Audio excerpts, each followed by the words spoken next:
The sonic boom, how sound transformed the way we think, feel, and buy. This is such a great book. After reading this, I have begun to pay entirely way more attention to all the sounds around me. My ears are definitely becoming way more sensitive. I am currently on a temporary duty for the Air Force, and I'm seeing all the differences that now the sounds can have on a person. While on the plane, after reading this book, I felt it was my duty to share all the cool things that I just learned from reading this amazing book. I explained to my neighbor on the plane why peanuts are so popular, and she was fascinated when I told her because of the crunchiness and for her to be able to taste it more. As I'm driving through LA, the sound of effects of different vehicles around me are catching my attention. Uh, I can tell, the quietness of the Tesla. It has a book said that the electricity, uh, it makes it quiet, but it still has this certain sound to that it distinguishes from other vehicles. Also, it's easy for me to tell the motorcycle's mufflers from a distance. Oh yeah, here comes a motorcycle. Sounds going to have a completely different effect. I'm a big sports guy, so just get through watching the championship game and thinking of the final buzzer. Final buzzer is going to mean two different things now for Villanova and North Carolina. For Villanova, it's going to bring excitement, victory. For North Carolina, it's going to bring the agony of defeat, as for a while potentially, hearing that final buzzer going off is going to remind them of that agony they saw in that horrible loss that they received to Villanova. Joel Beckerman and Tyler Gray, they brought up some good points in this story, in this book they read.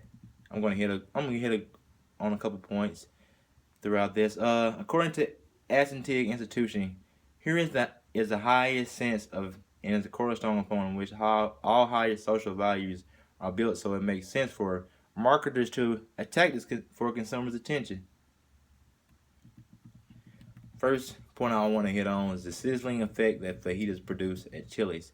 I never really thought about it until now. Of course, I remember all the times I'm in Chili's, and when I hear somebody's fajitas come around me, I instantly turn my head, and it makes me want that. But sometimes it was just a little bit too cheap, but more than likely, I'll kind of lean towards getting that. Another point I want to hit on is using sound to elicit emotion. So, that goes from different settings and scenes like horror movies, happy movies or whatever the marketers feel is best fit.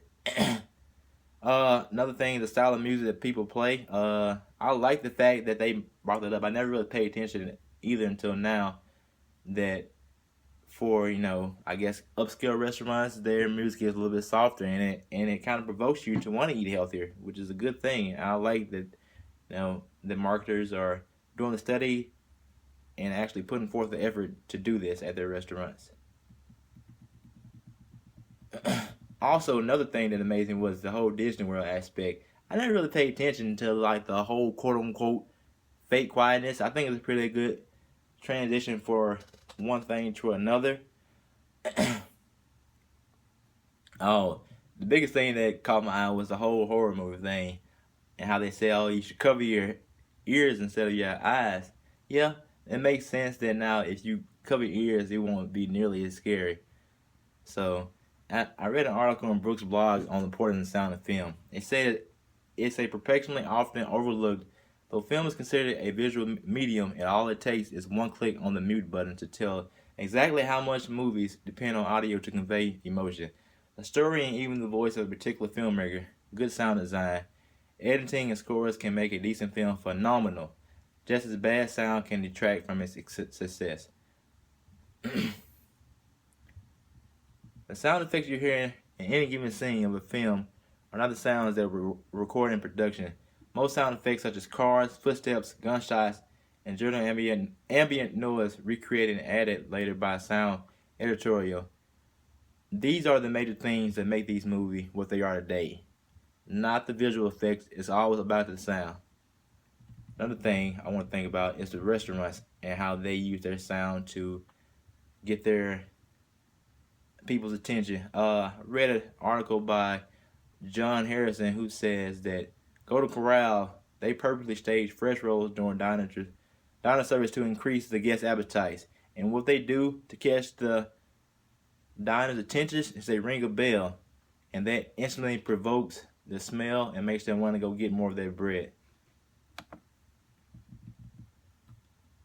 All in all, I think The Sonic Boom is a great book, and I definitely enjoyed reading it. I learned a lot about what they marketers do in order to catch their consumers' attention and how they draw them in, and it was definitely a great read.